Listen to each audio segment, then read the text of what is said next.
આનંદકારી આનંદ કલ્યાણને કરનારા વત્સલ્ય અવસાવનારા તારક તીર્થંકર સ્વામી ભગવાન મહાવીર મહારાજાનું શાસન પામી આપણા સૌનું એકમેવ કર્તવ્ય હોય તો બંધનમાંથી છૂટવાનું.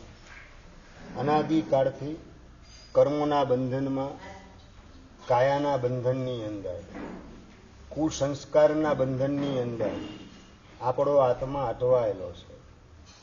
એમાંથી એને વહેલી તકે મુક્ત કરવા માટે માનવ ભાવ અને જીન શાસન અને સદગુરુનો સમાગમ, આ બધી ઉત્તમોત્તમ આપણને તરવાની સામગ્રી પ્રાપ્ત થયેલી છે. એનો બસ આપણો એક માસ્ટર ગોલ, માસ્ટર પ્લાન એક જ હોય કે બસ મારે કોઈ પણ હિસાબે છૂટવું છે, કશું બહારનું ભેગું કરવું નથી અને ભેગું કરવાની ભૂતાવળની અંદર મારે મારી જાતને બાંધવી નથી, નવા નવા બંધનની અંદર પુરાવવું નથી.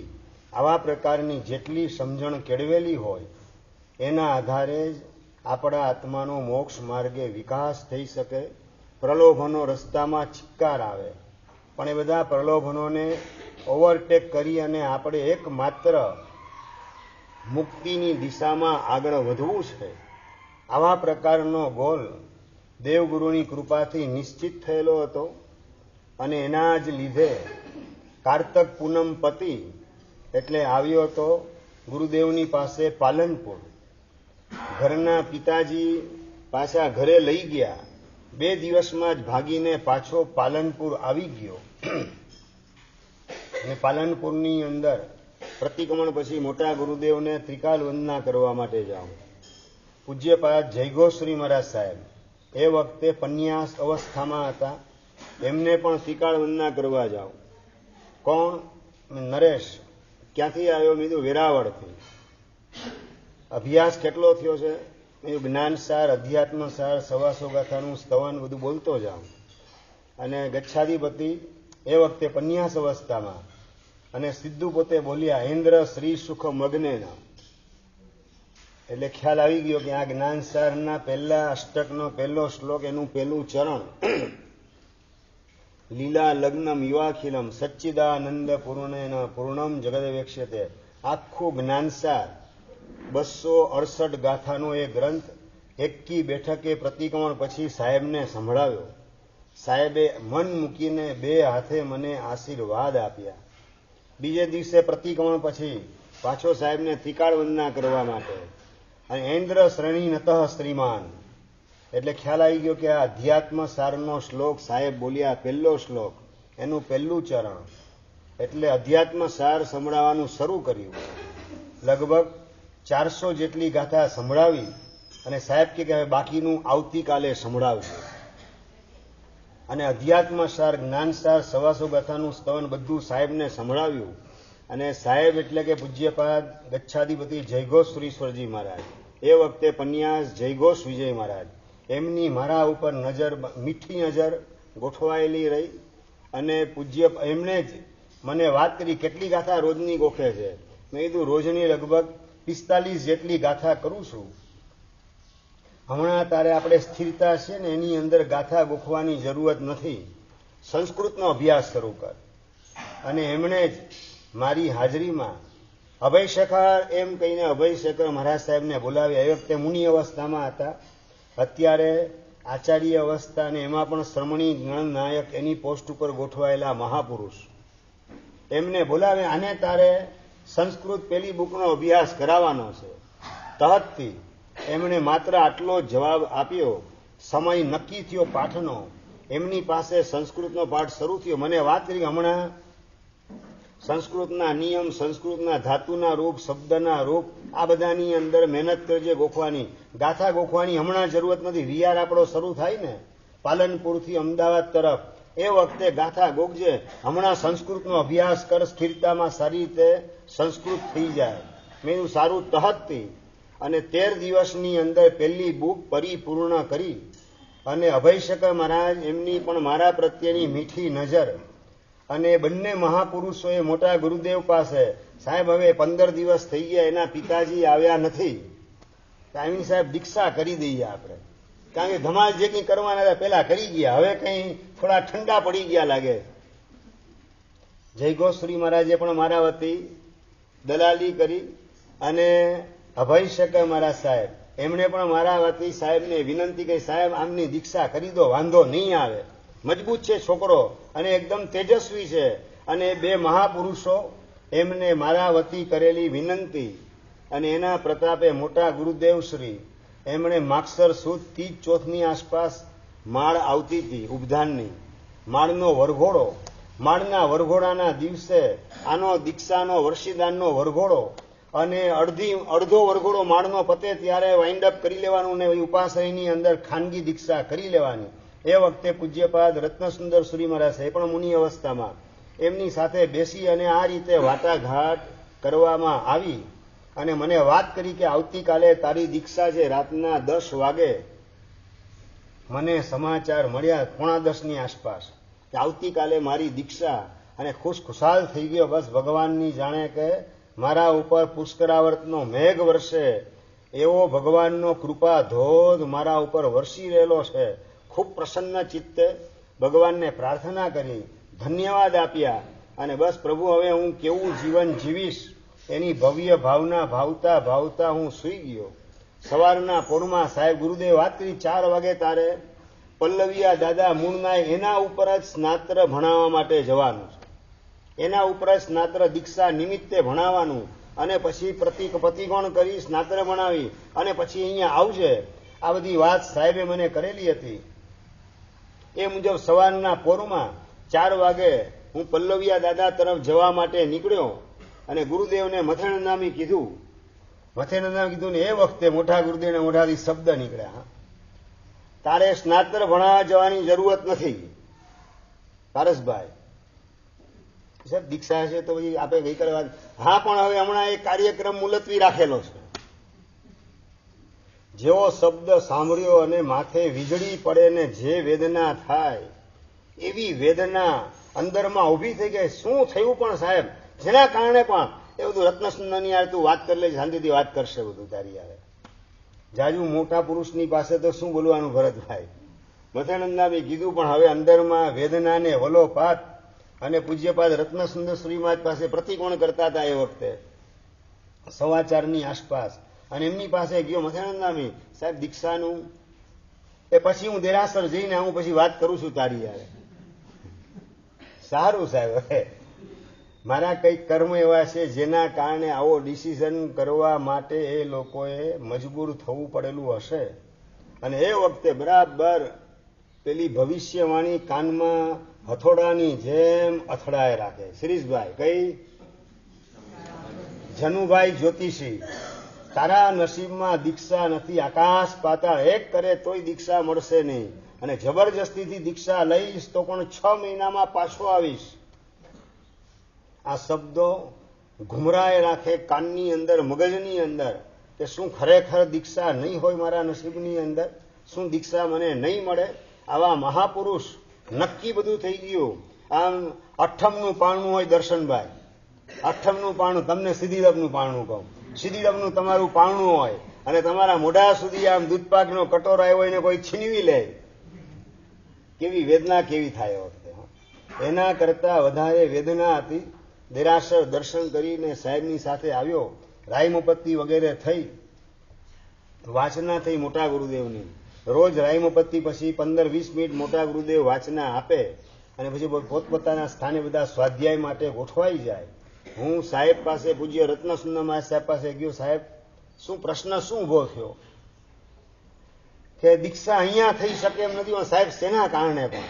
અને વાત કરીએ એમણે કે અહીંયા પાલનપુર સંઘના પ્રમુખ દલપતભાઈ એટલે કે તમે ઓળખતા હશો બધા, હિતરુચિ મહારાજ, રામચંદ્ર સ્વામી સાહેબના છેલ્લા શિષ્ય, અને એમના પિતાજી દલપતભાઈ, એમના સંસારી પિતાજી. ને દલપતભાઈ જે હતા એ તારા પપ્પાને ફોન કર્યો કે આવતીકાલે માળનો વરઘોડો છે, માળના વરઘોડાની સાથે તમારા દીકરાની દીક્ષાનો વર્ષીદાનનો વરઘોડો પણ અમે ગોઠવીએ અને તમે હાજર થઈ જાઓ, આવી જાઓ, ધામધૂમથી દીક્ષા અમે કરશું, સંઘ અમારો અપાવશે, તમે ચિંતા ના કરશો. વિનીતભાઈ, આ જે અડપલું કર્યું અને સીધું સામેથી ફાયરિંગ શરૂ થયું. શું નામ તારું? હું દલપતભાઈ, પાલનપુર સંઘના પ્રમુખ. સાંભળી રાખ, દીક્ષા થશે ને એની સાથે તારા બે પગના ટાંટિયા તૂટી જવાના, જેલના સળિયા પાછળ તું ગોઠવાઈ જઈશ, અને તારા ગુરુ જે છે આચાર્ય એને પણ જેલના સળિયા પાછળ જવું પડશે. સમજી રાખજે, દીક્ષા આપી તો ખતરનાક રિઝલ્ટ ભોગવવા તૈયાર રહેશે. જે ફાયરિંગ શરૂ થયું અને દલપતભાઈ ધોતી પહેરતા હતા, ધોતી એકદમ ઢીલું થઈ ગયું. રાતના લગભગ 11:15 વાગે મોટા ગુરુદેવ પાસે આવ્યા, રત્નસુમાજ પાસે આવ્યા. સાહેબ આવી ઘટના બની છે. રત્નસુમાજ મોટા ગુરુદેવ પાસે ગયા અને એમને ઉઠાડીને વાત કરી. આ રીતે સાહેબ ફોન આવ્યો છે. દલપતભાઈ સાહેબ આખો માળનો પ્રસંગ એ બેચરાઈ જશે, બગડી જશે. સાહેબ અહીંયા દીક્ષા કરવા કરતા સાહેબ અહીંથી પાલનપુરથી અમદાવાદ જાત ને રસ્તામાં ક્યાંક તમે કરી લેજો સાહેબ ખાનગી દીક્ષા. શરીષભાઈ શું કરવાનું? તારું પાણી ઢોળવા સિવાય તમે કામ શું કરો? સત્તાની પોસ્ટ ઉપર ગોઠવાયા પછી રાહુલભાઈ દરેકે પોતાની જાતને આ પ્રશ્ન પૂછવાનો છે. ટાઢું પાણી રેડવાનું કામ કર્યું. સાહેબ અહીંયા તો આ માળનો પ્રસંગ છે ને એના બાપુજી આવું બોલ્યા છે. સાહેબ એકદમ ઉગ્ર સ્વભાવ દેખાય છે.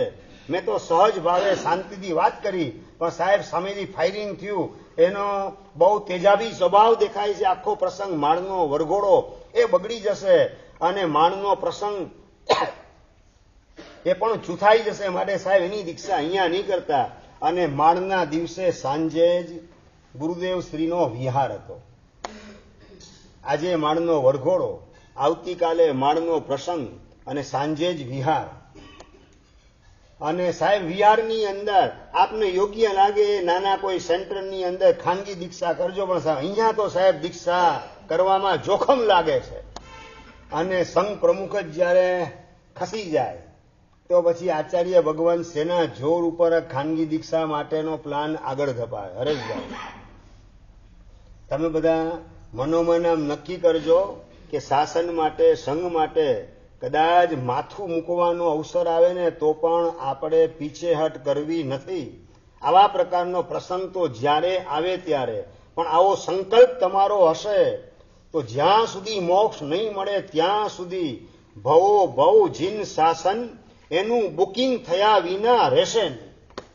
માથું મૂકીને પણ, માથું કપાવીને પણ સંઘને શાસનનું કામ કરવાનું આવે તો એની અંદર મારે પીછેહટ કરવી નથી. આવા પ્રકારનો શાસન પ્રત્યેનો સમર્પણનો ભાવ અને સદગુરુ પ્રત્યેનો સમર્પણ ભાવ જેટલો ક્લાઇમેક્સ ઉપર ઉંચકાતો જાય એટલો મોક્ષ ખૂબ નિકટના ભવમાં પ્રાપ્ત થાય.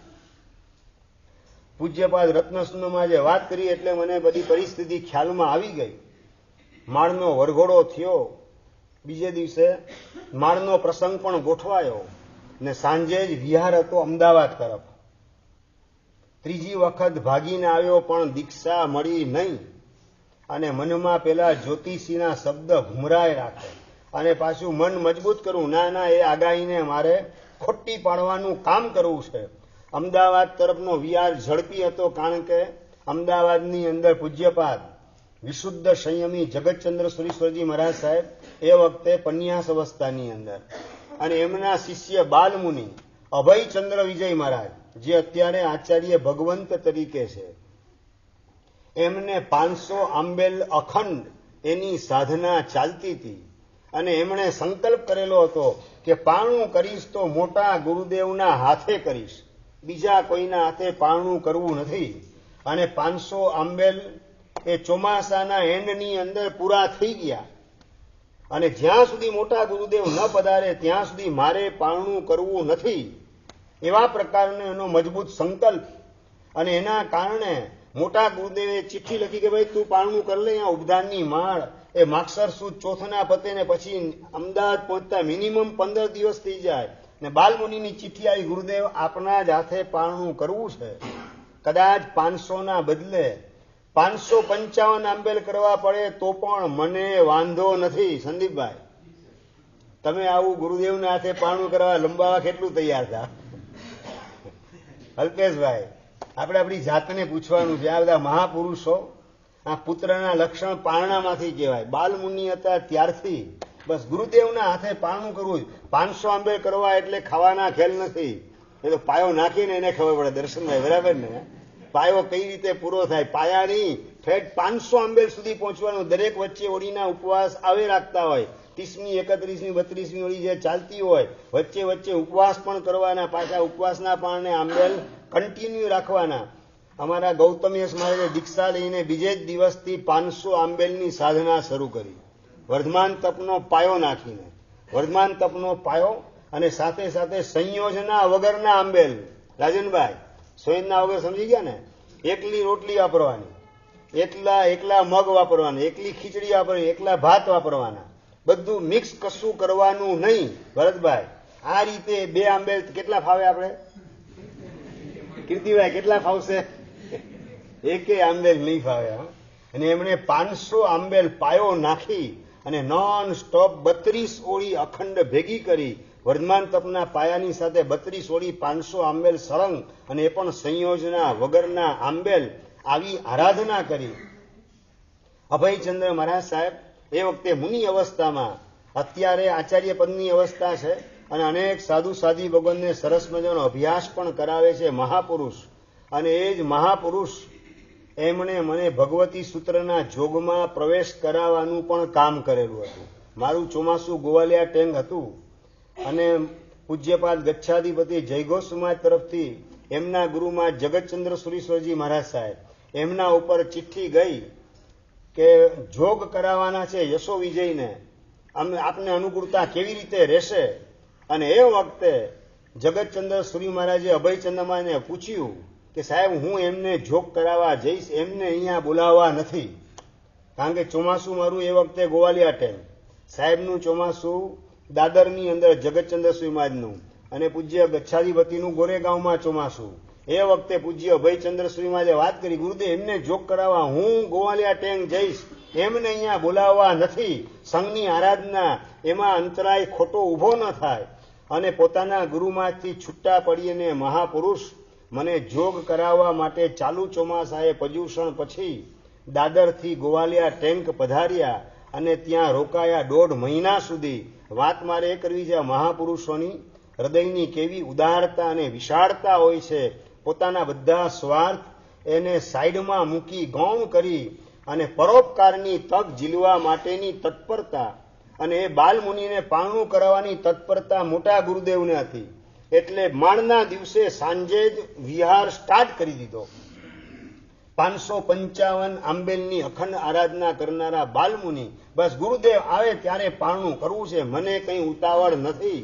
500 માંથી 505 કરવાના હોય ને, એમ સમજણ નહીં પડે. તમને બીજી રીતે કહું, ભરતભાઈ, આ પાયો 20 દિવસનો છે, અને તમને કોઈ કહે કે ના 20 ના 22 દિવસ આંબેલ કરવાના છે, બહુ અઘરું ને કપરું થઈ જાય. 1 ને 2 દિવસ વધારવા અઘરા, એના બદલે તો 20 દિવસ ઉપર 2 દિવસ વધારવા અઘરા હોય આપણે. એના બદલે અમને 500 આંબેલ ઉપર 55 દિવસ એક્સ્ટ્રા કરવાના. છતાં પણ ખૂબ ધીરજથી અને પ્રસન્નતાથી, બસ ગુરુદેવ પધારતા હોય તો એમના હાથે જ પારણું કરવું છે, ભલે 500 ના બદલે 550 આંબેલ થાય. અને ઉગ્ર વિહાર ગુરુદેવનો સ્ટાર્ટ થયો. હું પણ ગુરુદેવની સાથે ચાલુ વિહારની અંદર પૌષધની આરાધના, પૌષધની સાથે આંબેલની ઓળી પણ ચાલુ, અને નંબર 3 2 જ દ્રવ્યના આંબેલ, અને એમાં સુદર્શન ચૂર્ણ મગની દાળમાં મિક્સ કરી દેવાનું ત્રીજા દ્રવ્ય તરીકે, હલાવી એક રસ કરી અને 2 દ્રવ્યના આવી મેક્સિમમ 3 દ્રવ્ય એના આંબેલ કરવાના. ને વિહારની અંદર પણ દાદા ગુરુદેવનું સ્ટ્રેચર ઉચકવાનું. કારણ કે એ વખતે વિહાર ઉગ્ર હતા. સવારના 1 ના બદલે સવારના 2 વિહાર હોય. 2 વિહાર સમજી ગયા ને પારસભાઈ? સવારે 10 કિલોમીટર 11 નો વિહાર હોય, એના બદલે 20 કિલોમીટરનો સવારનો વિહાર. ગુરુદેવ સુધી જેટલું ચલાય એટલું ચાલે, બાકી મહાત્માઓ સ્ટ્રેચર ઉપર ઊંચકી લે ગુરુદેવને. અને આ રીતે હું પણ મુમુક્ષુ તરીકે ગુરુદેવને સ્ટ્રેચર ઉચકવાનું કામ કરું. અને એ વખતે બસ મારા ચારિત્ર મોહનીય જલ્દી ખપે, અને આ ગુરુદેવના હાથે મને રજોહણની પ્રાપ્તિ થાય એવા ભાવથી સ્ટ્રેચર ઉચકવાનું કામ કરતો. અમદાવાદ સુધી ઉગ્ર વિહાર, સાંજના સવારે 20-22 કિલોમીટર, સાંજના 10-12 કિલોમીટર, અને એમ કરી અને પાલનપુરથી અમદાવાદ પહોંચ્યા. અને પૂજ્ય અભયચંદ્ર સુરી મહારાજ બાલમુનિ તરીકે એમના 555 આંબેલનું પારણું ગુરુદેવના હાથે સરસ રીતે થયું. અમદાવાદના જુદા જુદા સંઘોમાં વિચરવાનું પણ થયું. અને એ વખતે વિદ્યાશાળાની અંદર એક વખત ગુરુદેવની સાથે અમે રહેલા હતા અને એ વખતે વ્યાખ્યાન શરૂ થવાની તૈયારી અને મને પૂજ્ય જયઘોષ મહારાજ સાહેબે કીધું કે તારે આજે વ્યાખ્યાનમાં નથી જવાનું, અહીંયા બેસજે. સારું સાહેબ. આજ્ઞા ગુરુનામ અવિચારણીય. ગુરુ આજ્ઞા કરે પછી એમાં આપણે વિચાર કરવો નહીં. બુદ્ધિની બિલાડી આડી ઉતારીને અપશુકન કરવું નહીં. તહત્તી કરીને હું બેઠો. ગુરુદેવ વ્યાખ્યાનમાં પધાર્યા અને 10 મિનિટ થઈ ન થઈ અને ત્યાં તો એક ભાગશાળી નીચે ધોતી ઉપર જબ્બો માથે ટોપી અને એન્ટ્રી કરે, જયઘોષમાને વંદન કરે. સાહેબની આરે વાતચીત થઈ. પછી મને ઈશારો કરીને બોલાવ્યો અને મને વાત કરી, મને ઉદ્દેશીને કે આ મિશ્રીમલજી કોઠારી છે, અમલનેરથી આવેલા છે, તારી ખાનગી દીક્ષા અમલનેર કરવાની છે. અમલનેરમાં પૂજ્ય ઉપાધ્યાય વિમલસન મહારાજ સાહેબ એ અત્યારે બિરાજમાન છે, એમની સાથે નંદીભૂષણ મહારાજ પણ છે. એટલે તારી દીક્ષા જે છે ને એમને ત્યાં થશે અને અત્યારે તમારે બંને નીકળી જવાનું છે. જાણે કે ભગવાને મારા ઉપર અપરંપાર કૃપા અચાનક વરસાવી. જયઘોષશ્રી મહારાજ સાહેબની મારા ઉપર પહેલેથી ખૂબ મીઠી નજર અને મારા ઉત્થાન માટે એમણે ઘણો બધો ભોગ આપેલો છે. એ મહાપુરુષે મારી દીક્ષા પછી પણ મારા ઘડતરની અંદર મહત્તમ ફાળો એ મહાપુરુષનો રહેલો છે અને એ મહાપુરુષે મને વાત કરી કે બસ મિશ્રીમલજી કોઠારી, અને મને ઉદ્દેશીને કીધું કે આમના પરિવારમાંથી 22 દીક્ષા થયેલી છે. કેટલી હિરેલભાઈ? 22 દીક્ષા અને ખાનગી દીક્ષાની PhD કરેલી છે. અને સાંભળ્યું ને એકદમ હું ખુશખુશાલ થઈ ગયો. એક પરિવારમાંથી 22 દીક્ષા, આવો પરિવાર ઉજળો. એ પરિવારના વડીલ તરીકે મિશ્રીમલજી કોઠારી, એમના સગ્ગા નાના ભાઈ એમણે પણ દીક્ષા લીધી અને એ નેમિચંદ મિશ્રી એ બની ગયા. દીક્ષા લીધા પછી મુનિરાજ શ્રી નંદીશ્વર વિજયજી મહારાજ સાહેબ ગુરુદેવના સાનિધ્યમાં આરાધના કરતા હતા એ વખતે. અને મને વાત કરી કે એમના પરિવાર 22 દીક્ષા થયેલી છે અને ખાનગી દીક્ષાના PhD કરનારા છે, એટલે તારે કોઈ હવે ચિંતા કરવાની જરૂરત નથી. અને મિશ્રીમલજીને કીધું કે હવે ઝડપથી તમે નીકળો, નીકળવાનો સમય આવી ગયેલો છે. એટલે અમે સામાન ઝડપથી મેં પેક કર્યો. પેક કરી અને જયેન્દ્રભાઈ મિશ્રીમલજીની સાથે નીકળ્યા. સાહેબને વંદન કરી આશીર્વાદ લીધા, મારા ગુરુમાનના વંદન કરી આશીર્વાદ લીધા. અને ગુરુદેવ એ વખતે જયઘોષમાં જે કીધું ઝડપ કરજો, મોડું ના કરશો, સમય થાય છે. તરત જ સામાન બધો પેક કરી મારા ગુરુમાનને પણ વાત કરી. મારા ગુરુમાનને પણ જયઘોષમાં જે બોલાવ્યા. મારા ગુરુમાન કીધું બહુ સરસ, આપને સાહેબ યોગ્ય લાગે એ રીતે. અને નીચે ઉતરા ને એ વખતે વ્યાખ્યાન ચાલતું હતું. વ્યાખ્યાન લગભગ પતવાની તૈયારી. અને એ વખતે મિશ્રીમલજી કોઠારી વાત કરે કે બસ વ્યાખ્યાન બસ પતે, ગુરુદેવના આશીર્વાદ આપણે લઈ લઈએ પછી તરત નીકળીએ. સારું, ઓકે. હું પણ વ્યાખ્યાનમાં બેઠો. વ્યાખ્યાન પરિપૂર્ણ થયું. મિશ્રીમલજી કોઠારી ટોપી કાઢી, મથેનંદામી બસ આશીર્વાદ આપો સાહેબ. ગુરુદેવે હાથ મૂક્યા. સાહેબ કામ થઈ જશે, ચિંતા ના કરશો. શેનું કામ? આનું કામ કરવાનું જ ને સાહેબ. ઉભારો ઉપર આવો તમે. અને મને તો કાપો તો લોહી ન નીકળે એવી સ્થિતિ કે આ શું થઈ રહેલું છે મારી સામે. ઉપર આવ્યા અને પછી મને ખબર પડી કે પૂજ્ય જયઘોષશ્રી મહારાજે મોટા ગુરુદેવની આરે પણ વાત કર્યા વગર મારા માટેની ખાનગી દીક્ષા માટેનું આ પ્લાનિંગ કરેલું છે. એ જ્યારે મોટા ગુરુદેવ ઉપર આવ્યા, કપડાં બદલ્યા, વ્યાખ્યાન બધી પરસેવો થયેલો એ કપડાં બદલ્યા, બધા સાધુઓને ભેગા કર્યા. મિશ્રીમલજી કોઠારીને બાજુમાં બેઠાડ્યા, મને પણ બાજુમાં બેસાડ્યો. બધા સાધુઓને બોલાવ્યા, બધા શ્રાવકો બીજા બધાને બહાર રવાના કર્યા. અને ઉપરનો જે નાનો હોલ વિદ્યાશાળાની અંદર, ત્યાં બધા સાધુ એકત્રિત થયા. શ્રાવકોને બહાર કાઢ્યા. શ્રાવક તરીકે હું અને મિશ્રીમલ કોઠારી બેન. એ વખતે મોટા ગુરુદેવ શ્રી એકદમ તીખા અવાજની અંદર કે આ નરેશ એના પિતાજી એકદમ મિલિટરી માઇન્ડ છે અને એની ખાનગી દીક્ષા માટે મારી રજા વગર, મને પૂછ્યા વગર કોઈ પણ પ્રયત્ન કરતા નહીં. ભયંકર શાસન હિલનાનું કારણ બનશે. દીક્ષા આપણે આપવાની હોય શાસન પ્રભાવના માટે, પણ આની દીક્ષા એના બાપુજીનો મિલિટરી માઇન્ડ છે અને નંબર 2 પાલનપુરમાં એનો પરિચય થયેલો છે. એટલે આની ખાનગી દીક્ષા માટે મને પૂછ્યા વગર કોઈએ પણ એક પણ ડગલું આગળ વધવાનું નથી. જયગોસ્વામી મહારાજ સાહેબ નીચું મૂડું રાખી અને શાંતિથી સાંભળતા હતા. અને મને થયું કે મારા કારણે મારા પાપના ઉદયથી આ મહાપુરુષને પણ સાંભળવું પડે છે. મને બહુ ગિલ્ટી ફીલ થઈ કે મારા પાપના ઉદયની અંદર આ મહાપુરુષનો ભોગ લેવાઈ રહેલો છે. બધા સાધુની વચ્ચે બધા સાધુઓ એકબીજાની સામું જોઈ રાખે એ કોણે આ કંઈક પ્લાનિંગ કર્યું, કોણે કરેલું છે. મિશ્રીમલજી આવે સમજી તો જાય, મિશ્રીમલજી કોઠારી આવે એટલે લગભગ ખ્યાલ આવી જાય કે કોકને કોક આવા પ્રકારનું કાર્ય હશે ખાનગી દીક્ષાનું. અને મોટા ગુરુમાં જે કોઈનું નામ લીધા વિના એમને એમ વાત કરી અને બધા સાધુ એકબીજાની સામું જોઈ રાખીને જયગોશ્રી મહારાજ સાહેબ પન્યાસ અવસ્થામાં શાંતિથી નીચું મૂઢું રાખીને બેસેલા હતા. અને અંદરમાં મને એકદમ વેદના થાય કે મારા કારણે આ મહાપુરુષને સાંભળવું પડે છે. ધિક્કાર છે મને કે આ મહાપુરુષના અપમાનની અંદર, એની આશાતનાની અંદર હું નિમિત્ત બની રહેલો છું. અને બધા સાધુઓને રવાના કર્યા, વિદાય આપી. મારી રજા વગર કોઈએ આની દીક્ષા માટે પ્રયત્ન કરવાનો નથી આવી સૂચના આપી બધાને રવાના કર્યા. પૂજ્ય જયગોસ્વામી મહારાજ પણ પોતાના આસને ગયા અને એ વખતે મિશ્રીમલજીને કીધું કે તમે શાંતિથી અમલનેર જાઓ, આને સાથે લઈ જવાનું નથી, આની ખાનગી દીક્ષા કરવાની નથી. સાહેબ પણ ચિંતા કરવાની, તમને હું કહું છું હમણાં એની ખાનગી દીક્ષા કરવાની નથી, હજી એનો કાળ પાકવાની વાર છે. એ મહાપુરુષના મોઢાથી નીકળેલા શબ્દો એટલે મિશ્રીમલજી કોઠારી પણ તહતથી સાહેબ ક્યારેક આ સેવકને આવા કાર્યની અંદર, શાસનની સેવાની અંદર યાદ કરજો, લાભ આપજો, આટલું કહી અને મિશ્રીમલજી કોઠારીએ વિદાય લીધી. અને મારા તરફ જોઈ અને મોટા ગુરુદેવે વાત કરી કે તારા પપ્પા રજા આપે ને પછી તું અહીંયા આવજે, હવે તું અહીંથી સીધો તારા ઘરે પહોંચી જા.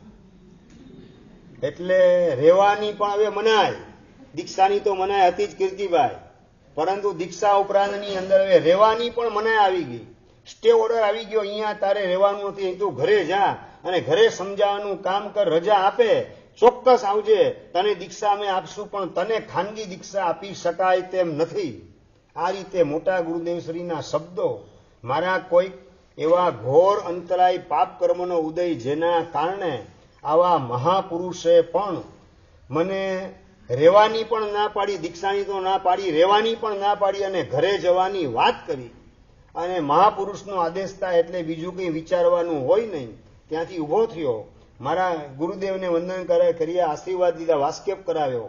મારા ગુરુદેવ પાસે ગયો, પૂજ્ય જયગોસ્વામી મહારાજ પાસે ગયો ને જયગોસ્વામી મહારાજને વંદન કરી, આશીર્વાદ આપ્યા, વાસ્કેપ કર્યો. અને મને એકદમ ધીમેથી કીધું તારી દીક્ષા થઈ જશે, ચિંતા નહીં કરતો. જતા જતા મારા કાનની અંદર બહુ ધીમેથી બોલ્યા, તારી દીક્ષા થઈ જશે, ચિંતા નહીં કરતો.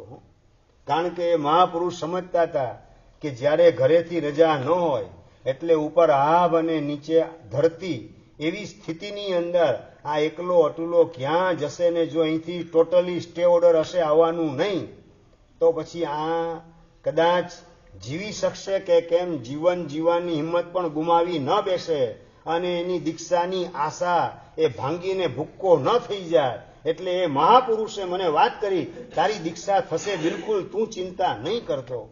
પોતાનું અપમાન થવા છતાં પણ આ મહાપુરુષ એમણે મારા પ્રત્યે કરેલી કરુણા, મારા ઉપરની અમી દ્રષ્ટિ અને એના કારણે એમના અંતરમાંથી નીકળેલા આવા શબ્દો એ મહાપુરુષને બહુ સારી રીતે ખબર હતી કે મારી દીક્ષા થાત તો એમના નામે તો થવાની, પ્રમોદભાઈ એમના નામે દીક્ષા થવાની નથી, વિશ્વકલ્યા મહારાજ સાહેબના નામે. છતાં પણ વિશ્વકલ્યા મહારાજ એટલે મોટા ગુરુદેવ, ભુવનબાનુ સ્વામી મહારાજના શિષ્ય, જે પૂજ્ય જયગોસ્વામી મહારાજના શિષ્ય નહીં. તમે હોય તો શું વિચારો શિરીષભાઈ?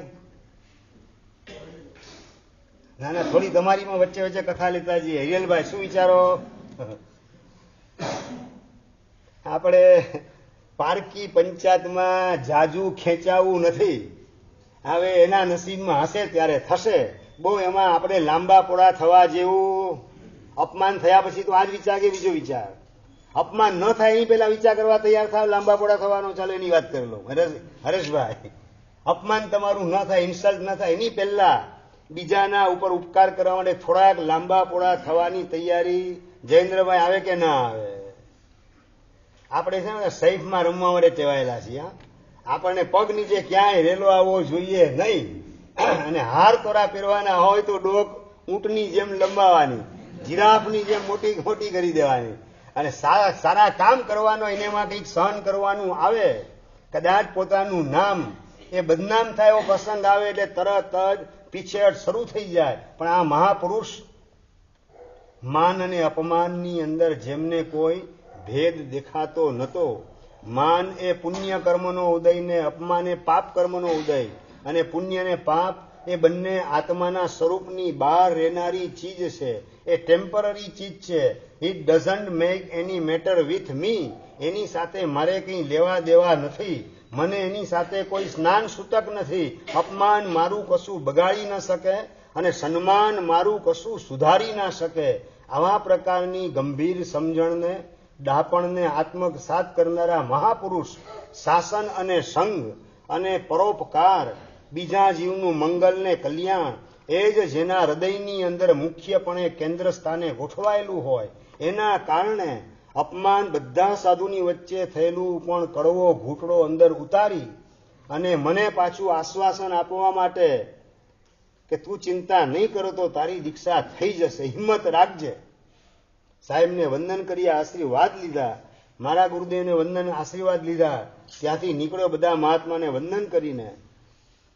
હવે શું થશે એ કશી ખબર નથી. ત્રીજી વખત ઘરથી ભાગીને આવેલો, અને છતાં ધોયેલ મોઢે પાછું જવું પડે ઘરે એવી સ્થિતિની અંદર ઘર તરફ મેં પ્રયાણ કર્યું.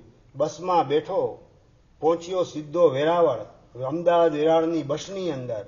અને સવારના પોરની અંદર મને ઘરે આવેલો જોઈ અને પિતાજી એક જ શબ્દ સીધો મોઢામાંથી, કેમ બેટા આવું પડ્યું ને સામે ચાલીને? હવે હું તારી પાછળ ભાગવાનો નથી, તારે આમે ચાલીને આવવું પડે એમ છે. તારા નસીબમાં બેટા દીક્ષા છે જ નહીં. જનુભાઈ કીધેલું છે, હમ યાદ નથી તને? ભૂલાઈ ગયું? તું ગમે એટલો આકાશ પાતાળ એક કર, કોઈ તને દીક્ષા આપવાનું નથી. તારી કુંડલીમાં દીક્ષા લખેલી જ નથી.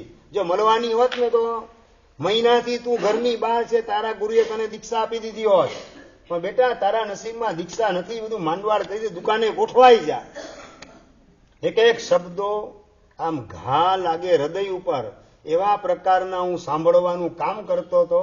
ઘા ઉપર આમ મીઠું ભભરવામાં આવે, અને જે વેદના થાય એનાથી વધારે વેદના. તારા નસીબમાં દીક્ષા નથી મળવાની હોત તો 1 મહિનામાં તારા ગુરુએ તને દીક્ષા ક્યારની આપી દીધી હોત. નથી મળી બેટા, મળવાની પણ નથી. હવે હું ક્યાંય ભાગવાનો નથી, નિશ્ચિંતાથી અહીંયા જ રહેવાનો છું. તારે ભાગીને પણ પાછું અહીંયા જ આવવું પડશે. ક્યાંય તને દીક્ષા મળવાની નથી. એવા આકરા શબ્દો સવારના પોરની અંદર મારા કાને પડે. અંદરમાં વેદનાથી હૈયામાં વલોપાત શરૂ થાય. અને બસ પિતાજી આપના આશીર્વાદ લેવા માટે આવેલો છું. દીક્ષા આપના આશીર્વાદથી મને જરૂર પ્રાપ્ત થશે. બસ આપ આશીર્વાદ આપો. દીક્ષા તો થવાની જ છે, પણ આપને વસવસો ન રહી જાય કે મેં દીકરાને આશીર્વાદ ન આપ્યા અને આશીર્વાદ વગર દીક્ષા લેવી પડી દીકરાએ.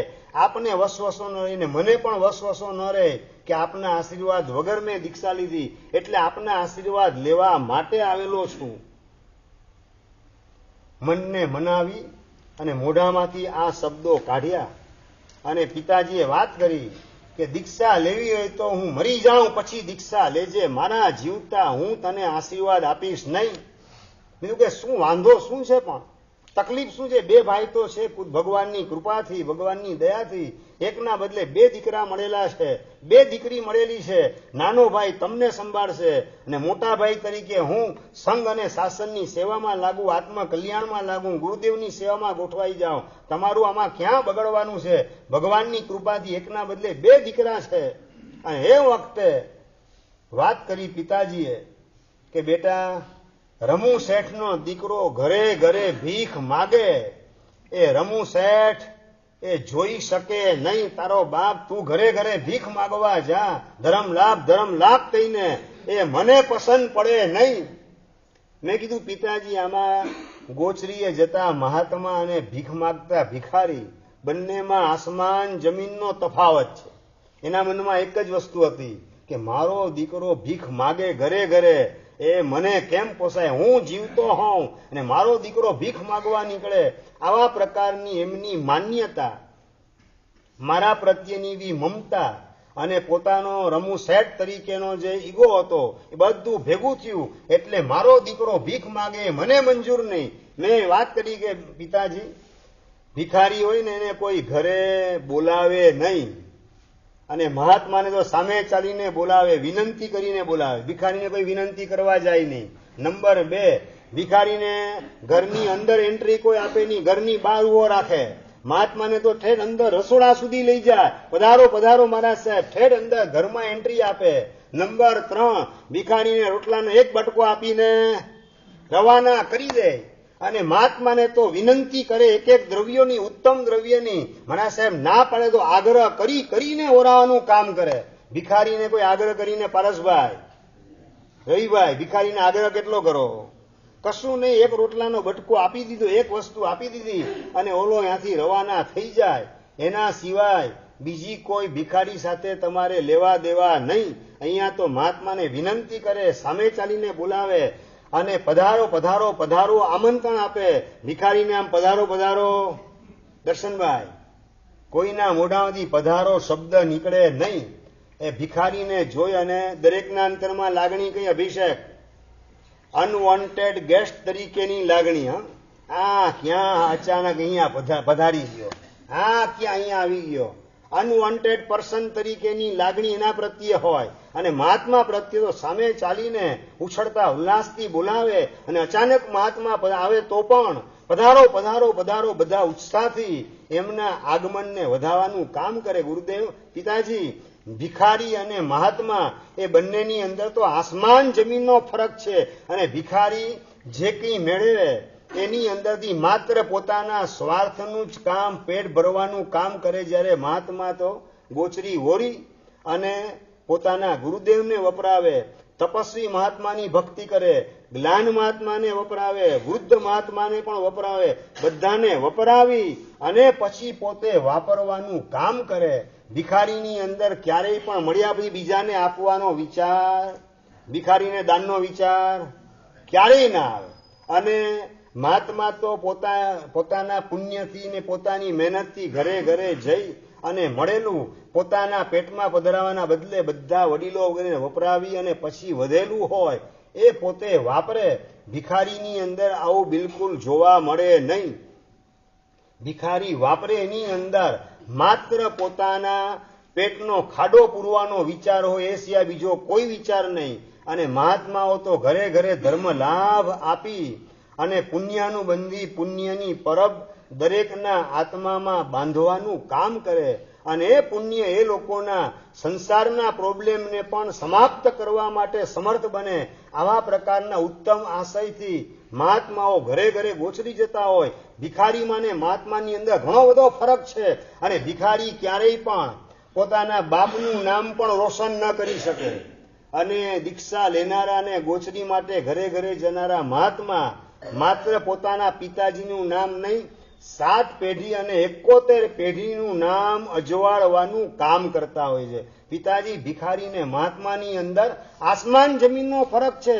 આ ભીખ માગવાનું કામ હું નથી કરવાનો. ઘરે ઘરે ધર્મ લાભ કહી પુણ્યાનુબંધી પુણ્યનું દાન કરવાનું સૌભાગ્ય મળશે. ગુરુદેવને વપરાવાનું સૌભાગ્ય મળશે.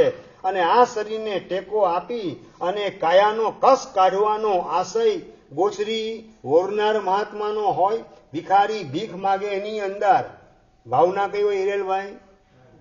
શરીરને તબડું બનાવવાની ભાવના કે શરીરનો કસ કાઢવાની ભાવના? બચુભાઈ, કઈ ભાવના? બચુભાઈ બોલો. શરીરનો કસ કાઢવાનો ભાવ ભિખારીને બિલકુલ સ્પર્શે નહીં. મહાત્મા તો શરીરને ટેકો આપે. એ ટેકો આપતી વખતે પણ આનો કસ કાઢવો છે, મારે ઓળી કરવી છે, મારે માસકમણ કરવું છે, સિદ્ધિ તપ કરવો છે, ચત્તારી 8 10 દોઈ તપ કરવો છે, મારે સ્વાધ્યાય કરવો છે, મારે બધા મહાત્માને ભણાવવાના છે. આ રીતે અલગ અલગ આરાધનાના મનોરથ વાપરતી વખતે પણ જેના મનમાં ઉછળતા હોય, બસ શરીરને ટેકો આપીને એનો કસ જેટલો કઢાય એટલો કાઢવો છે, એ લક્ષથી મહાત્મા ગોચરી ઓરતા હોય ને ગોચરી વાપરતા હોય. ભિખારી ભીખ માગવા નીકળે અને ભીખમાં જે મળેલું એ વાપરવાનું કામ કરે, ત્યારે આ શરીરનો કસ કાઢવો છે અને મારા આત્માનું કલ્યાણ કરવું છે, એવો વિચાર ભિખારીને લેશ માત્ર સ્પર્શી શકે નહીં. આત્મકલ્યાણનો વિચાર સપનામાં પણ ભિખારીને ન સ્પર્શે. અને મહાત્માના અંતરમાં 24 કલાક આત્માની જ પ્રાયોરિટી હોય. આત્માનું હિત, આત્માનું મંગલ ને આત્માનું કલ્યાણ એ જ કેન્દ્ર સ્થાનની અંદર ગોઠવાયેલું હોય. પિતાજી, આ ક્યાં ભીખ માગવાની વાત છે? આપનો દીકરો ઘરે ઘરે ભીખ નથી માગવાનો. ઘરે ઘરે પુણ્યનું બંધી પુણ્યની પરબ બંધાવાનું કામ કરવાનો છે. આપ નેગેટિવિટી આ બધી કાઢી નાખો મનમાંથી. ઘણું બધું જે એની મૂંઝવણ હોય, ગેરસમજણ હોય, એ મારી સામે રજૂ કરે અને એને કાઢવા માટે મારી રીતે પ્રભુની કૃપાથી જે સૂજે એ હું બોલતો જાઉં. અને પ્રભુની કૃપાથી એક એક સચોટ દલીલ સાંભળી અને પિતાજી એકદમ ચૂપ થઈ જાય, નર્વસ થઈ જાય. પરંતુ મારા પાપ કર્મના ઉદયથી હા શબ્દ એના મોઢામાંથી નીકળે નહીં. આશીર્વાદ માટે અંદરથી એમને તૈયારી આવે નહીં. એમાં જવાબદાર મારા જ અંતરાય કર્મ હતા. મારા પાપ કર્મ પોતાનો ભાગ ભજવતા હતા. જે પ્રશ્નો ઉભા કરે એક એકનું સમાધાન આપતો જાઉં. પછી એમની પાસે આગળ એક પણ પ્રશ્ન ઉભો ન હોય એવી સ્થિતિની અંદર હું એને કન્વિન્સ કરું. છતાં પણ એ બધું ઠીક છે, પણ મારે દીક્ષા આપવાની હતી, હું મરી જાઉં પછી દીક્ષા લેજે. બસ ફરી ફરીને છેલ્લે આ જ વાત આવીને ઊભી રહે. અને મારા કોઈ કર્મ છે એ કાઢવાનો હું પ્રયત્ન કરું. અને એ પ્રયત્ન કરે કોઈ પણ વ્યક્તિ દેખાય એટલે મારી પાસે લાવવાનો પ્રયત્ન. શેના માટે સંદીપભાઈ? આને તમે સમજાવો, આ દીક્ષા લેવાય કે ન લેવાય. અને રાતના સમયે, દિવસે તો સવારના પોરમાં હું 7 વાગે દેરાસર ગયેલો, હું લગભગ 12:30 આવું. પછી આંબેડ ખાતે જવાનું, આંબેડ કરવા માટે. આંબેડ કરી અને પાછો ઉપાશ્રયની અંદર સામાયિકની અંદર ગોઠવાઈ જાઉં. ક્યારેક આખો દિવસ પૌષદની અંદર પણ ઉપાશ્રય ગોઠવાયેલો હોઉં. રાતના દુકાન 8:30 વાગે વધારવાનું કામ થાય અને 8:30 પછી પિતાજી ઘરે આવે, જમવાનું પતે 8:45-9ની આસપાસ. એટલે હું ઉપાશ્રયથી 9 વાગ્યાની આસપાસ ઘરમાં એન્ટ્રી કરું. અને પિતાજીએ કોકને કોક વ્યક્તિને, કીર્તિભાઈ, નવો નવો ચહેરો પોતાની બાજુમાં ગોઠવાયેલો જોવા મળે. ને એક વખત મહેન્દ્રભાઈ નામના પંડિત એમને લઈને આવેલા હતા. વેરાળની બાજુમાં પ્રભાસ પાટણ, અને પ્રભાસ પાટણના મહેતાજી તરીકે હતા. મહેસાણાની અંદર ભણેલા હતા. પંડિત તરીકેની પોસ્ટ અને એકાઉન્ટન્ટ તરીકે મહેતાજી તરીકેનું કામ પ્રભાસ પાટણની પેઢીમાં કરતા હતા. એમને એક વખત પિતાજી લઈને આવ્યા મારી પાસે. બેટા, જો આ છે ને મહેસાણા પાઠશાળા ભણેલા જે પંડિતજી છે, એને તું બરાબર સાંભળી લે, એની પાસે બરાબર સમજી લે શું કે બેટા સાંભળ, બોલો તમે. અને તરત જ પેલા પંડિતજી હતા, પઢો પોપાટ, સમજી ગયા ને પારસભાઈ? જે કેસેટ રેકોર્ડિંગ કરેલી હોય, જે રેકોર્ડ થયેલું એ જ વાગવાનું કામ કરે, બીજું કઈ એ કોઈને પણ લાવે એટલે ખબર જ હોય કે દીક્ષા લેવા જેવી નથી. આ સિવાય બીજી કોઈ વાત મારે સાંભળવાની આવશે નહીં. નવા નવા ચહેરા મારી પાસે આવે. ને પંડિતજી હતા, એને વાત કરી, બેટા ખબર છે કેટલા કર્મ કેટલા છે ખબર છે? હવે બહુ જાજો શાસ્ત્રનો અભ્યાસ તો હતો નહીં. અને મેં વાત કરી, કર્મ 8 છે, જ્ઞાનાવરણ દર્શનાવરણ 8 કર્મના નામ બોલી ગયો. જ્ઞાનાવરણ દર્શનાવરણ મોહનીય, વેદનીય, અંતરાય, નામ, ગોત્ર અને આયુષ્ય. એમાં મોહનીય કર્મની પ્રકૃતિ કેટલી છે ખબર છે તને? હવે એક એક પ્રશ્ન એવા આવવાના છે, ગુગલી બોલ એવા આવવાના છે કે આની અંદર આઉટ થઈ જવાની શક્યતા ઘણી બધી વધારે છે વિનીતભાઈ. અને એ વખતે મેં ભગવાનને સુજાડ્યું અને ભગવાનને પ્રાર્થના કરતો, બસ ભગવાન આ બોલિંગ થાય છે, કઈ રીતે બેટિંગ કરવું એ પ્રભુ આપ મને સુજાડજો, આપ મને શીખડાવજો. અને પંડિતજીએ પ્રશ્ન કર્યો, મોહનીય કર્મની પ્રકૃતિ કેટલી ખબર છે કે નથી ખબર? મેં કીધું કે મોહનીય કર્મની નામ કરીને બધી પ્રકૃતિ કેટલી છે ખ્યાલ છે, પણ તમને ખબર છે કે તમે જે આ કામ કરો છો એનાથી ચીકણામાં ચીકણું મોહનીય કર્મ બાંધવાનું કામ કરી લાશો. એ તમને ખબર છે કે નથી ખબર? મહેસાણાની પાઠશાળામાં આ તમે ભણ્યા કે નથી ભણ્યા? અને તમે પંડિત છો કે પલિત છો? શેના માટે? દીક્ષાના ભાવ ઊંચકવા માટે કે પછાડવા માટે? મહેસાણા પાઠશાળાનું નિર્માણ આના માટે થયું હતું. એકદમ ઉગ્રતાથી જે બોલ્યો અને પંડિતજી ઉભી પૂછડીએ બેટા પણ આ રીતે આટલી ઉગ્રતાથી બોલાવી નહીં. ખોટા માણસો મારી પાસે ક્યારેય ટકી ન શકે પપ્પા. સાચા માણસો એને જ ટકે. ખોટા માણસ મારી પાસે ઉભા ન રહી શકે. જેને લાવવા એને લાવજો તમે. અને એક વખત તો સિહોરના વાસણના વેપારી સંસારી પિતાજી એટલે સિહોરના ફેક્ટરીના માલિક બધા સેલ્સમેન તરીકે આવે તાંબા પિત્તળના બેડા વગેરેના ઓર્ડર લેવા માટે. અને સિહોરની બાજુમાં જ સોનગઢ એટલે કાનજી સ્વામીનો ગઢ કહેવાય. અને એ સોનગઢ સોનાપુરી અને ત્યાંથી આવેલ એક ભાગશાળી સેલ્સમેન તરીકે ઓર્ડર બધો પિતાજીએ નોંધાવ્યો. અને પછી જે છે મોઢા પિતાજીનો ચહેરો એકદમ ઉદાસ, કારણ કે સતત એના મનમાં પણ આ જ ટેન્શન. દીકરો દીક્ષા દીક્ષા દીક્ષાની વાત કરે, કઈ રીતે અટકાવી એની દીક્ષા, કઈ રીતે એને સમજાવો. એને ચહેરો ઉદાસ જોઈને સાહેબ કેમ થોડો ચહેરો કેમ ઉદાસ કેમ દેખાય છે? આ દીકરો છે ને દીક્ષાની જીત પકડીને બેસેલો છે. દીક્ષા થોડી લેવાતી હશે આપણે, દીક્ષા લેવાથી થોડું કલ્યાણ થવાનું. એ શબ્દો સેલ્સમેન સિહોરના જૈન સેલ્સમેન એમના મોઢે આ શબ્દો સાંભળ્યા અને પિતાજીના મોઢા પર થોડી ચમક આવી ગઈ. રાહુલભાઈ કે તમે છે ને ઘરે બેઠો છે એને સમજાવવા માટે આવો, હારે આવો. અને પિતાજી એમને લઈને ઘરે આવ્યા. ઘરે હું સામાયિક કરતો હતો. સામાયિક કરતા કરતા એ આવ્યા, પિતાજી એને લઈને આવ્યા.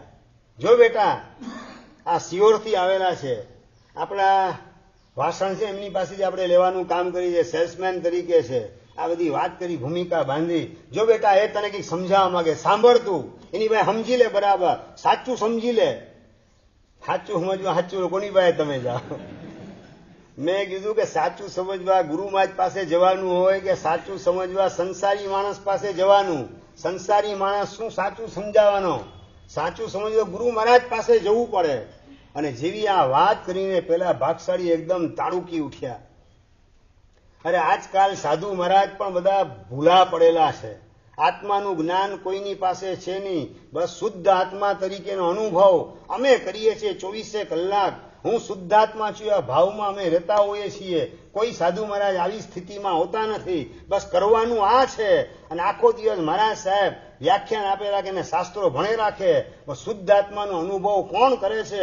શુદ્ધાત્માનો અનુભવ કરે તો ઠેકાણું પડે. એના માટે દીક્ષા લેવાની કોઈ જરૂરત નથી. સંસારમાં રહીને પણ આ બધો ધર્મ થઈ શકે. આ નવી કેસેટ સાંભળવાની મળી. જિંદગીમાં ક્યારેય આ બધું સાંભળેલું નહોતું કે આ શુદ્ધાત્મા તરીકેના પોપટ પાઠ કરવાના, એના જાપ કરવાના અને હું શુદ્ધાત્મા છું એ ભાવ કરવાનો. આ બધું એના માટે દીક્ષા વગેરે લેવાની કોઈ આવશ્યકતા નથી. અને એ વખતે મેં સહજ વાત કરી કે તમે જે કહો છો એ બધી સમજણ આપણા તીર્થંકર ભગવાન પાસે તો હશે જ ને, હોય જ ને. ભગવાન પાસે તો દિવ્ય જ્ઞાન, કેવલ જ્ઞાન, એની પાસે તો આ જ્ઞાન હોય જ. તો એ ભગવાને દીક્ષા કેમ લીધી? જો હું શુદ્ધાત્મા છું એમ કરવાથી જ આત્માનો અનુભવ થઈ જતો, એને મોક્ષ મળી જવાનો હોય, તો પછી ભગવાને પોતે દીક્ષા શા માટે લીધી? નંબર 2, ભગવાને દીક્ષા લીધી, કદાચ માનો કે એને ખોટું સ્ટેપ ભરી લીધું હોય, પણ કેવલ જ્ઞાન પછી ખ્યાલ આવી જાય કે ભાઈ દીક્ષા લીધી એ જરૂરી નથી મોક્ષે જવા માટે. હું શુદ્ધાત્મા છું એવો ભાવ કરવો જરૂરી છે. તો ભગવાન દેશના આપી અને દેશનાની અંદર હું શુદ્ધાત્મા છું એની વાત કરે ને. શા માટે સાધુ જીવન, 5 મહાવ્રતનું પાલન કરવાનું, રજોણનો સ્વીકાર કરવાનો, ગૌતમ સ્વામી વગેરે એને રજોણનું દાન ભગવાને શા માટે કર્યું? ભગવાને કદાચ ભૂલ કરી હોય કેવલ જ્ઞાન પહેલા, કેવલ જ્ઞાનમાં ખ્યાલ આવી જાય આના કરતા વધારે શોર્ટકટ છે હું શુદ્ધાત્મા છું એવો ભાવ એમાં રહેવાનું, તો ભગવાન એ જ બતાવત ને. શા માટે 5 મહાવ્રત મને સંયમ જીવનની દેશના ભગવાન આપે? એટલે ભગવાન શું ભૂલા પડ્યા હતા? આ બધી વાત કરીને પેલા ભાઈ ઠંડા પડી ગયા. મારી પાસે કોઈ શાસ્ત્રનું જ્ઞાન નહોતું, પણ ભગવાન મને જે સુજાડે એ અંદરમાંથી ઉગતું હતું ને એ પ્રમાણે બોલાતું હતું. અને એ વખતે ભગવાનને ધન્યવાદ આપવાનું કામ સતત ચાલુ જ રહેતું હતું કે ભગવાન મારું બધું કામ આપ સંભાળી રહેલા છો. મારી બધી જવાબદારી આપ નિભાવી રહેલા છો. આપને લાખ લાખ ધન્યવાદ. અને મારી આબરૂના કાંકરા ન થાય એ માટે પ્રભુ આપ કેટલા જાગ્રત છો. હું પ્રમાદી અને આપ અપ્રમત્ત રહી મારા ઉપર પરોપકાર કરેલા છો. આવી ધન્યવાદની લાગણી પ્રભુને પણ પહોંચાડું. અને પેલા ભાગશાળી હું શુદ્ધાત્મા છું એ કાનજી સ્વામીની કેસેટ વગાડનારા ભગવાન જો ભૂલા પડેલા હોય તો પછી મારે એવું જો તમે કહેતા હો તો મારે તમને સાંભળવાની કોઈ જરૂરત નથી. અને ભગવાનથી ચડિયાતું આ દુનિયામાં બીજું કોઈ છે જ નહીં. એટલે તમે તમારી જાતને ભગવાન કરતા પણ સુપરલેટિવ ડિગ્રીમાં માનતા હો તો તમારું તત્વજ્ઞાન ભલે તમારી પાસે રહ્યું, મારે એની કોઈ જરૂરત નથી. આવી બધી વાત કરી અને ભાગશાળીનું મોઢું પડી ગયું. ચા પી અને ત્યાંથી રવાના થયા. આવા તો કેટલી મૂર્તિઓને મારી પાસે લાવવાનું કામ અને કેટલી ફળદ્રુપ કોપરીમાંથી જે નવું નીકળે પણ બસ પ્રભુ મને સંભાળતા હતા એનો મને આનંદ હતો. અને એના જ આધારે હું નિશ્ચિંત હતો. એક વખત તો પૂજા કરીને આવ્યો અને મને વાત કરે કે બેટા તને આ લોકો પાગલ કરી દેશે. પાગલ? શું થયું પણ તું શું કામ ચિંતા આટલી કરે છે? અરે બેટા તારા પપ્પા તો ઠેઠ મથુરા ગયા હતા. મથુરા તું હારે ગઈ હતી? હું ક્યાં ગઈ હતી? હારે એકલા ગયા હતા. જ્યાં જાય છે એકલા જાય, કાં તને લઈને જાય.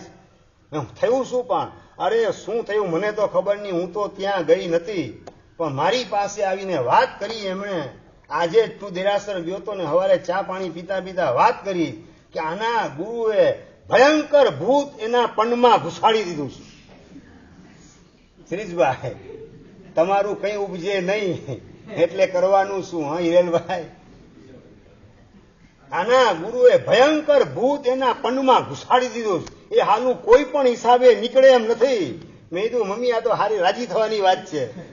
એની જો આ રીતે અંદરમાં શક્તિ મારા ભૂતને કાઢવાની એ ભાવના બંધ થઈ જાય અને સમજે કે હવે ભૂત નીકળે એમ નથી તો હવે પ્રેમથી રજા આપો તો મને દીક્ષા અપાવશે. એના બધા પ્રયત્ન જેટલા કરવા એટલા ભલે કરે પણ અંતે ભગવાન મારા પક્ષમાં છે ને હું ભગવાનના પક્ષમાં છું. માટે ભગવાન મને સાચવે છે. મારે ચિંતા કરવાની કોઈ જરૂરત નથી. ના બેટા પણ આ તો બધા તને ભેગા થઈને પાગલ કરી દેશે. પાગલ એવી સ્થિતિમાં મથુરાની અંદર ગયા હતા. થયું શું પણ? અરે થયું શું, બધા મથુરા એટલે આ મોટી મથુરા છે એમની નાની મથુરા, જૂની મથુરા. એટલે વેરાવળથી ઉના તરફ જાઓ તો વચ્ચે દરિયા કિનારે મથુરા આવે. જૂની મથુરા જે પાંડવોની મથુરા કહેવાય એ જૂની મથુરા ત્યાં દરિયા કિનારે આવેલી. અને જૂની દ્વારકા એ પણ એની આગળ થોડે આગળ જાઓ કોડીનારથી અંદર દરિયા તરફ ત્યાં જૂની દ્વારકા પણ આવે. નવી દ્વારકા એ પોરબંદર પાસે જુદી અને જૂની દ્વારકા એ કોડીનારની પાસે દરિયા તરફ અંદર જાવ ત્યાં આવે. અને એ જ રીતે એની થોડેક આગળ દરિયાની અંદર દરિયા કિનારે એ મથુરા આવેલી. એ જૂની મથુરા પાંડવોની મથુરા તરીકે ઓળખાય. અને મથુરાની અંદર આખું ગામ કીર્તિભાઈ ભુવાનું ગામ, સમજી ગયા ને? દાણા જ નાખવાના કામ કરવાના અને ભૂત કાઢવાનું ને ગાળવાનું. આ જ કામ આખો દિવસ જ્યાં ચાલતા હોય એ સિવાય બીજી કોઈ વાત સાંભળવા મળે નહીં કે જોવા મળે નહીં. ચર્ચામાં પણ આ જ વાત આવે. આજે કેટલા કાઢ્યા? મેં હાથને કાઢ્યા, બોલો કે મેં 12 ભૂતને કાઢ્યા. આજ સાંજે ભેગા થઈને પરસ્પર ચર્ચા થતી હોય. અને એવી જગ્યાએ સંસારી પિતાજી ગયા હતા અને ઘરે આવીને વાત કરી કે એના ગુરુએ એવું ભૂત ઘુસાડી દીધું એના પણની અંદર, હાલું નીકળે એમ નથી. જિંદગી આખીમાં ભુવાએ ભેગા થઈને કહી દીધું. એટલે બાએ પૂછ્યું શું થયું, બોલો તો ખરા, ક્યાં ગયા હતા ને કોણ ભુવાને કઈ રીતે થયું? અને એ વખતે પિતાજી વાત કરે કે ગઈકાલે ગયો તો મથુરા, સાંજના સમયે મથુરા ગયેલો હતો અને બધા ભુવા એને એનો ફોટો લઈને બતાવ્યો, જો મારો દીકરો છે એને દીક્ષાની ભાવના છે, એ દીક્ષા ન લે એવું તમારે કરવાનું છે. એટલે ફોટો જોયો. ફોટો લઈ અને થોડું ધ્યાનમાં બેઠા ને વાત કરે કે મારા એકલાનું કામ નથી, આમાં બધું મારે મારી આખી ટીમને બેસાડવી પડશે. હા, ફોટોની જીવતી વ્યક્તિ સામે ગોઠવાયેલી છે અને તમે ફોટામાં મોહાઈ ગયા છો પાછા. અને વાત કરે કે ફોટો બતાવ્યો, મારે આખી ટીમને બેસાડવી પડશે, મારે એકલાથી આ કામ થાય એમ નથી, તમારી આખી ટીમને બોલાવી લો. એટલે બીજા 18 ભુવાને ભેગા કર્યા. એક બે નહીં, 4 5 ની 8 18 ભુવા પોતે સેન્ટરની અંદર ગોઠવાયા, પોતાનું આસન બિછાવ્યું અને વચ્ચે કડકડતી ઉકળતા તેલની કડાઈ એ તૈયાર કરાવી. આજુબાજુમાં લીંબુ ગોઠવાયા, આ બાજુ 9 પાટલા, આ બાજુ 9 પાટલા, 9 દુ 18 ભુવા એ પાટલા ઉપર ગોઠવાઈ ગયા. મરચા ને લીંબુ ને બધું લોબાન ને બધું આજુબાજુમાં ગોઠવાયેલું અને દરેકની આગળ એનો પટ પાથરેલો હતો. અને મેઇન મુખ્ય ભુવો એને વિધિ શરૂ કરી. ઉકળતું તેલ કડાઈની અંદર અલગ અલગ વસ્તુ તેલની અંદર ઉકળતા તેલમાં નાખીને છુમ છુમ અવાજ આવે રાખે. અને 2 મિનિટ 3 મિનિટ થઈ ન થઈ અને અચાનક ધડાકો થયો. હવે શું ઘટના બની અત્યારે તો ઘડિયાળ ના પાડે છે. જે ઘટના થઈ ન કલ્પી શકાય એવી ઘટના બની, સત્ય ઘટના બની. એ વાત અગ્રે વર્તમાન જોગ જીનાગના વિરુદ્ધ કહેવાય તો મિચ્છામિ નિગૂઢમ. પચ્ચખાંડ તપસ્વી બધા સાતામાં છો ને બધા? ખૂબ ખૂબ ધન્યવાદ. ઉપવાસ પાયાવાળાને આજે ઉપવાસ આવશે. જય શત્રુંજય. સૂર્યોગે બ્રહ્મચકાય ચોયંબિયારમ તિવ્યંબિયારમ સમાન ખાય સમમ પાણહાર નૌકા ગોશી રાજપોર શ્રીમર શ્રીમસ્કા બચ્ચન નગર પાણસ લેણો લેણો છમન સચિત્રણ માસિત્રણ યસાજમ બરી ભોગમચકા સસાગા મહતર વશ શ્રી રે વશ શ્રી રામી.